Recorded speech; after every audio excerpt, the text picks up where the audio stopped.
Meghalaya high court ने 10 दिसंबर को अपने फैसले में केंद्र सरकार से अपील की है कि भारत को इस्लामिक देश बनने से बचाया जाना चाहिए और साथ में ये भी कहा है कि आजादी के समय जिस तरह पाकिस्तान इस्लामिक देश बना, उसी तरह भारत को भी हिंदू राष्ट्र बनना चाहिए था।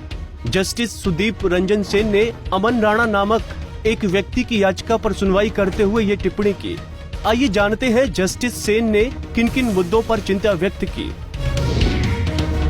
ये एक निर्विवाद तथ्य है कि विभाजन के समय लाखों सिखों और हिंदुओं की हत्या की गई, उनके साथ अत्याचार और बलात्कार किया गया, उन्हें अपने पूर्वजों की संपत्ति छोड़ने के लिए मजबूर कर दिया गया और उन्हें अपने जीवन और इज्जत को बचाने के लिए भारत में प्रवेश करने के लिए मजबूर किया गया।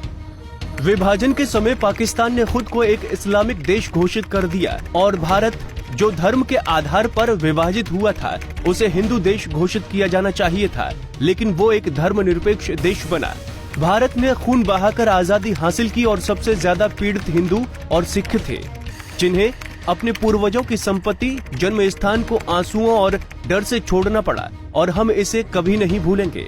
हालांकि ये उल्लेख करना गलत नहीं होगा कि जब सिख आए तो उन्हें सरकार से पुनर्वास मिला, लेकिन हिंदुओं को समान व्यवहार नहीं मिला। ये कहना सही नहीं है कि भारत ने स्वतंत्रता अहिंसा से हासिल की, बल्कि ये हिंसा के माध्यम से हासिल हुई है, जिसमें लाखों की तादाद में हिंदुओं और सिखों ने अपनी जिंदगी, संपत्ति और भूमि और आजीविका का बलिदान किया।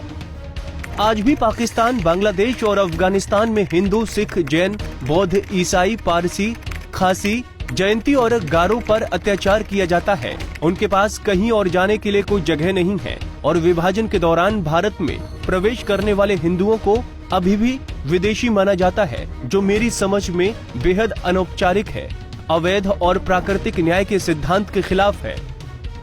कानून लोगों के लिए बनाए जाते हैं, न कि लोगों को कानूनों के लिए बनाया जाता है। और ये भी एक तथ्य है कि कानून तभी प्रभावित हो सकते हैं जब वो इतिहास और जमीनी वास्तविकता को ध्यान में रखें। मैं ये स्पष्ट करना चाहता हूँ कि किसी को भारत को एक और इस्लामिक देश बनाने की कोशिश नहीं करनी चाहिए, अन्यथा ये भारत और दुनिया के लिए कयामत का दिन होगा। मुझे पूरा भरोसा है कि श्रीमान नरेंद्र मोदी जी के अधीन सरकार इस विषय की गंभीरता को समझेगी और उपयुक्त अनुरोध पर कदम उठाएगी और मुख्यमंत्री ममता बनर्जी भी राष्ट्रीय हितों को ध्यान में रखकर इसका समर्थन करेंगे। मैं प्रधानमंत्री, कानून मंत्री और सांसदों से अपील करता हूं कि वो कानून पास करें जिसमें पाकिस्तान, अफगानिस्तान और बांग्लादेश से आए हिंदू, सिख, जैन, बौद्ध, ईसाई, पारसी, खासी, जयंती और गारो समुदाय के लोगों को बिना प्रमाण पत्र के देश की नागरिकता दी जाए। मैं उन मुस्लिम भाई और बहनों के खिलाफ नहीं हूं जो कई पीढ़ियों से भारत में रह रहे हैं, जो देश के कानून का पालन करते हैं, वो शांतिपूर्वक यहाँ रह सकते हैं। कोर्ट सरकार से आशा करती है कि वो इस अदालत के फैसले पर गौर करेगी और देश और उसके नागरिकों की रक्षा करेगी। पंजाब केसरी के लिए मनीष शर्मा की रिपोर्ट। हमसे जुड़े रहने के लिए हमारे YouTube चैनल को सब्सक्राइब करें।